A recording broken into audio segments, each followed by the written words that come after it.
Morning class.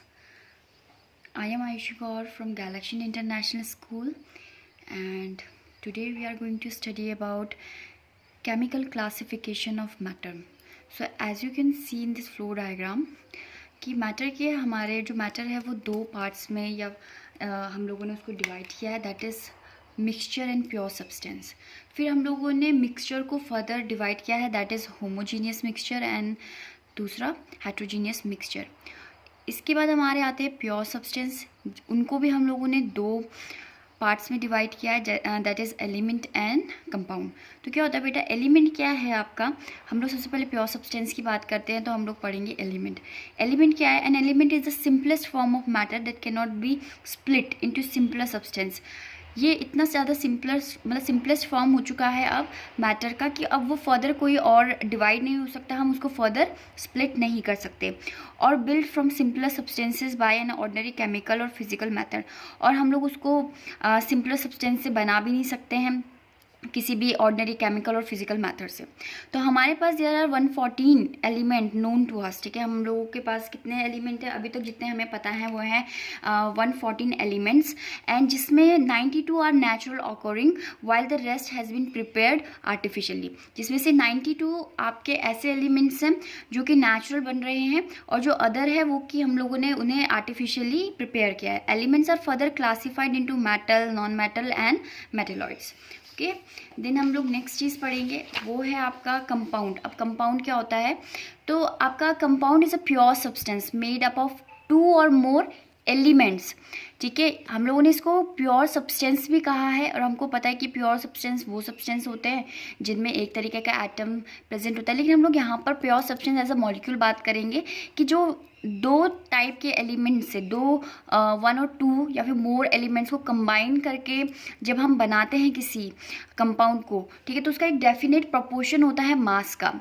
ठीक है, which could be split bye suitable chemical matter, जो कि आप क्या कर सकते हो उसको स्प्लिट कर सकते हो. जैसे यहाँ पर अगर मैं एग्जांपल लूँ H2O का, ठीक है, दैट इज़ वाटर, तो आपने यहाँ पर देखा होगा कि हाइड्रोजन के हमको 2 मॉलिक्यूल्स चाहिए, ठीक है, एंड ऑक्सीजन का 1. ठीक है, अगर हम इलेक्ट्रोलिसिस का प्रोसेस करेंगे तो हम इसको फर्दर क्या कर सकते हैं, स्प्लिट कर सकते हैं.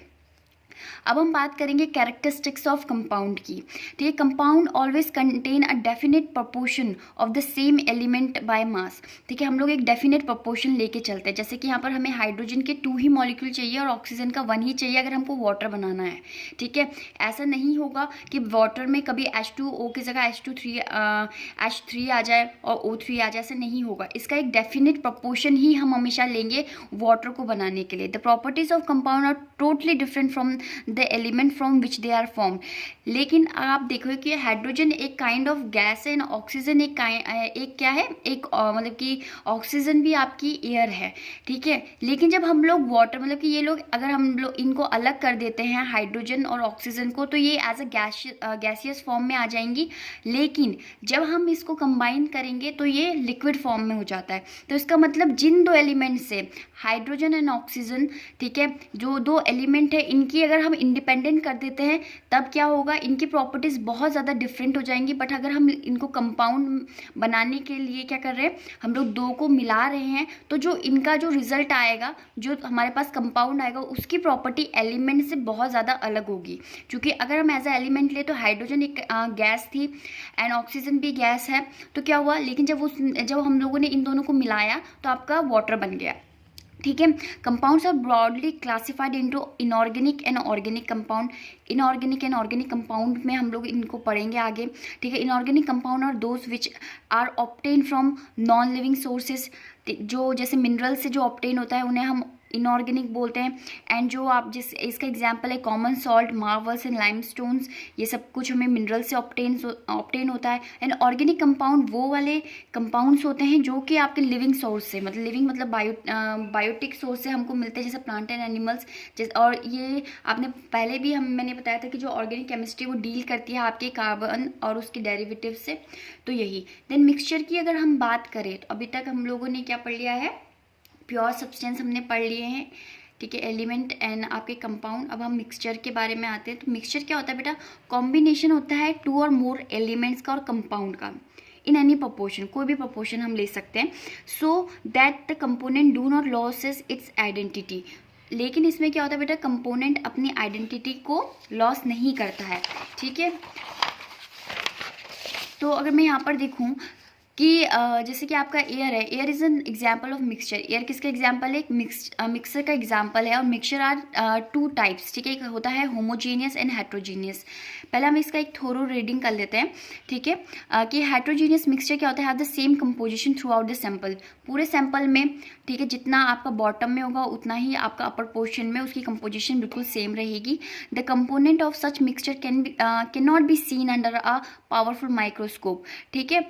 हम उसको एक पावरफुल माइक्रोस्कोप के, the component of such mixture can not be seen under a powerful, हम लोग उसको माइक्रोस्कोप की हेल्प से भी नहीं देख सकते। And they are also called solution, और उनको हम क्या कहेंगे? सॉल्यूशन। हम बनाते हैं ना चाय के लिए, हम सॉल्यूशन, जैसे कि अगर पानी हमने शुगर को ऐड कर दिया, सॉल्ट को ऐड कर दिया, तो इस तरीके से।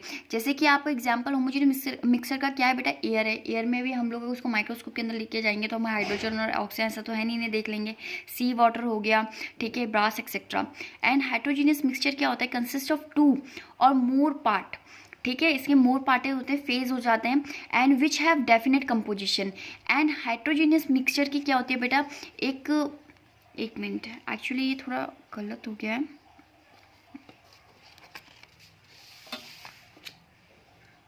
हम लोग इस वाले को बच्चे आप स्किप करना, बिकॉज दे बोथ आर हाइड्रोजनस, ये मिसप्रिंट हो गया है। अगर मैं यहाँ पर बात करती हूँ कि हम डिफरेंस पहले कर लेते हैं, मतलब यही दोनों का, कि होमोजेनियस जो मिक्सचर होता है, it has a uniform composition through out the mixture. जो हम लोगों ने पढ़ा था, जो पहला वाला है बच्चा, जो मैंने अब आपको पहले बताया, दिस इज़ होमोजीनियस, ठीक है। करेक्टेड, यहाँ पर आप इसे सही कर लेना नोट्स के टाइम पे, ठीक है। तो इसका क्या होता है बेटा? थ्रू आउट द जो आपका कंपोजिशन होता है उसमें बिल्कुल यूनिफॉर्म कंपोजिशन रहता है। एंड हेट्रोजीनियस में क्या होता है? हैज़ अ मिक्स्ड कंपोजिशन, इसमें मिक्स्ड कंपोजिशन आपको देखने को मिलेगा, विच में वेरी पॉइंट टू पॉइंट वो क्या हो जाएगा? मतलब अगर आप ऊपर की तरफ जाओगे या फिर आप बीकर को देखोगे तो हर पॉइंट पर अलग अलग आपको वेरिएशन देखने को मिलेगी। Components are not visible to the naked eyes, ठीक है। होमोजीनियस मिक्सचर, चूँकि बेटा से आपका एयर का एक एग्जाम्पल लिया था, उसमें आपको नेक्ड आइज से कुछ भी नहीं दिखेगा। The whole mixture is in the same phase, ठीक है, पूरे सेम फेज में होगा। मतलब पूरे में अगर मैं बात करूँ कि कितना, जैसे अगर मतलब अगर आप देखेंगे कि आपका मतलब पूरा यूनिफॉर्म रहता है हर फेज़ में जो मिक्सचर है वो बिल्कुल सेम रहता है। स्मॉल पार्टिकल साइज़, और इसका जो पार्टिकल साइज़ होता है आपका सॉल्यूशन का, वो क्या होता है? बहुत ज़्यादा स्मॉल होता है। लेकिन अगर मैं यहाँ पर देखूँ तो सबसे पहली बात, ये जो कंपोनेंट्स होते हैं वो इजीली सीन कर लेते हैं हम लोग नेक्ड आइज से भी। जैसे अगर मैं रेत को पानी में मिला लूँ, ठीक है, can be of 2 phases, 2 phases में हो सकते हैं। या फिर क्या हो जाता है आपका लेयर में भी सेपरेट लेयर आ जाती है। जैसे कि जब आपकी मिट्टी नीचे बैठने लगती है पानी में तो आपको दिखता है डार्क ब्राउन सा, और ऊपर लाइट होने लग जाता है, ठीक है, जो मिट्टी का कलर, मतलब कि जो सस्पेंडेड पार्टिकल्स होते हैं आपके। और इसके जो पार्टिकल्स होते हैं बेटा हेट्रोजीनियस के, वो लार्ज पार्टिकल साइज होते हैं। Component can not be separate easily, जो कंपोनेंट्स है उसको बेटा हम इजीली सेपरेट नहीं कर सकते हैं, ठीक है। उसके लिए एक पूरा प्रोसेस लगेगा हमारा डेफिनेट। लेकिन यहाँ पर क्या होता है बेटा? इजीली सेपरेट हो सकता है। जैसे कि फिल्ट्रेशन के प्रोसेस से आप क्या कर सकते हो, जो आपकी मिट्टी और पानी को है उसको हम लोग हटा सकते हैं, ओके।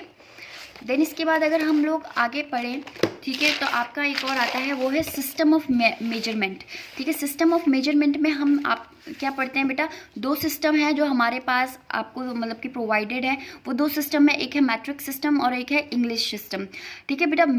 जो मैट्रिक सिस्टम है वो बेस्ड ऑन डेसिमल सिस्टम होता है। इसमें हम डेसिमल सिस्टम के थ्रू आपका मेजरमेंट लेते हैं, और ये मोर कन्वीनियंट होता है, ठीक है। मतलब अगर हम यूज़ करने में आए तो ये ज़्यादा कन्वीनियंट है, और ये फ्रांस से ही आपका ओरिजिनेट हुआ है।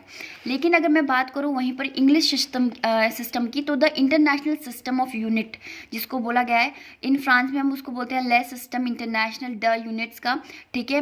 और उसको हम SI यूनिट भी बोलते हैं। इट हैज़ 7 बेस्ड यूनिट्स, ठीक है। इसमें 7 बेस्ड यूनिट होती है। आपका इसमें एक टेबल है आपका, NCERT में आप उस टेबल को रेफर कर सकते हैं। It allows the use of prefix मतलब जो बेटा आगे के वर्ड्स होते हैं। जैसे लीटर में हम L लगा लेते हैं, मिलीलीटर में हम ML यूज़ कर देते हैं, तो उसी हम प्रीफिक्स को यूज़ करते हैं टू इंडिकेट द मल्टीपल्स और सब मल्टीपल्स ऑफ यूनिट, ठीक है। हम लोग उसकी मल्टीपल यूनिट्स को या फिर सब मल्टीपल यूनिट्स को रेफर करने के लिए हम लोग प्रीफिक्स का यूज़ करते हैं। जैसे कि अगर मैं ग्राम बोलूँ, ठीक है, तो ग्राम की जगह मैं यहाँ पर GB लिख सकती हूँ, ठीक है। तो हम लोग इस तरीके से यूज़ करते हैं। नेक्स्ट टॉपिक में हम लोग साइंटिफिक नोशंस पढ़ेंगे, ठीक है। And till then be safe and thank you.